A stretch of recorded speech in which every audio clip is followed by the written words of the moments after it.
નમસ્કાર દર્શક મિત્રો, દિલોક સત્તા શોમાં આપનું સ્વાગત છે. સદીઓથી ભારતીયો માટે સોનું એક પ્રિય રોકાણનો વિકલ્પ બની ગયો છે.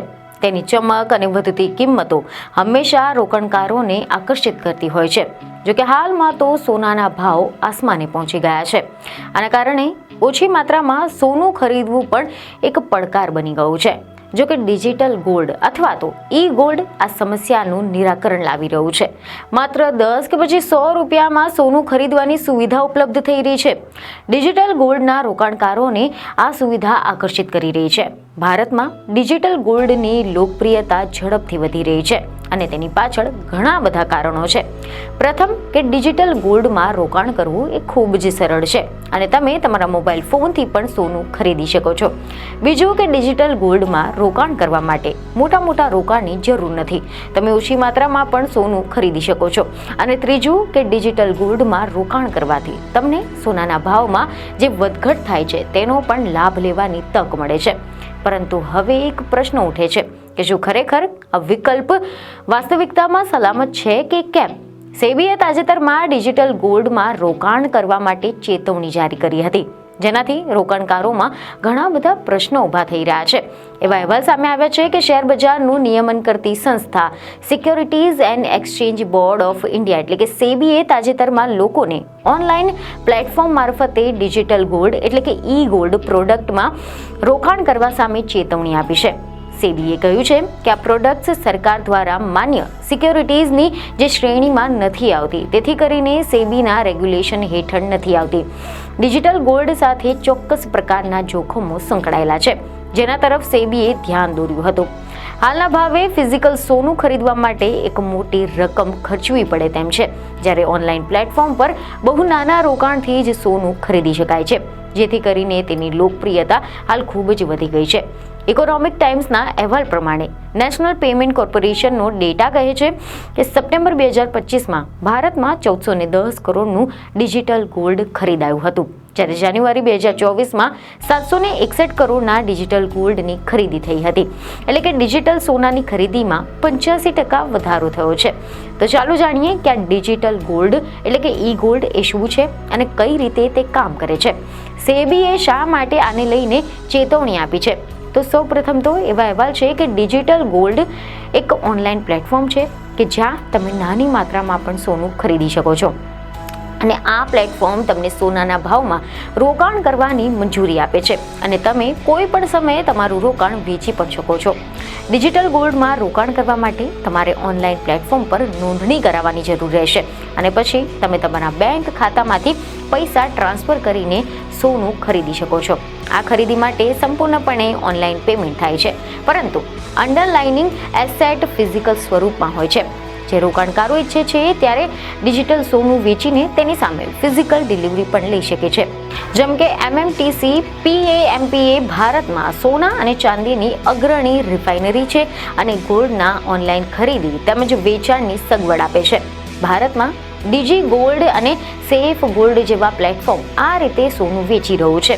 તેવી જ રીતે Paytm, Google pay, phone pay, Amazon pay આ બધા પ્રકારની એપ પણ તેની સાથે જોડાણ કરીને સોનામાં ટ્રાન્ઝેક્શન કરી રહી છે. આના ઉપરાંત કેટલાક જ્વેલર્સ પણ પોતાની વેબસાઇટ દ્વારા ડિજિટલ ગોલ્ડ પ્રોડક્ટ ઓફર કરે છે, જેને લઈને તનિષ્ક છે, કલ્યાણ જ્વેલર્સ વગેરે પણ આમાં સામેલ છે.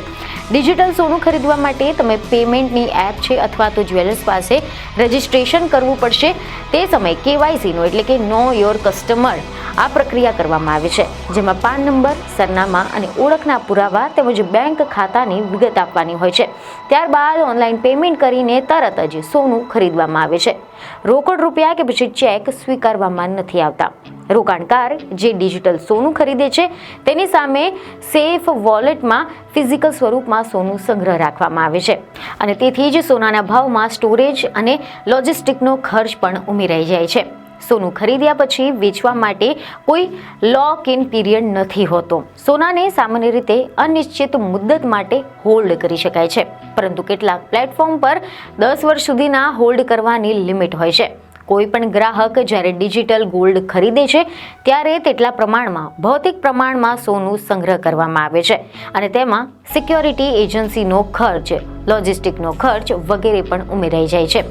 રોકાણકારો જ્યારે ભૌતિક સ્વરૂપમાં સોનું મેળવવા માંગે છે ત્યારે તેમને તેમના સોનાના સિક્કા અથવા તો બારના સ્વરૂપમાં ડિલિવરી મળતી હોય છે, જેમાં ઘડામણ ચાર્જ, ડિલિવરી ચાર્જ, ટેક્સ વગેરે ઉમેરાઈ જાય છે. જોકે અહેવાલો તો એવા પણ સામે આવ્યા છે કે સેબીએ ડિજિટલ ગોલ્ડમાં રોકાણ કરવા સામે ચેતવણી જારી કરી છે, કારણ કે આ પ્લેટફોર્મ સેબીના નિયમોના આધીન નથી.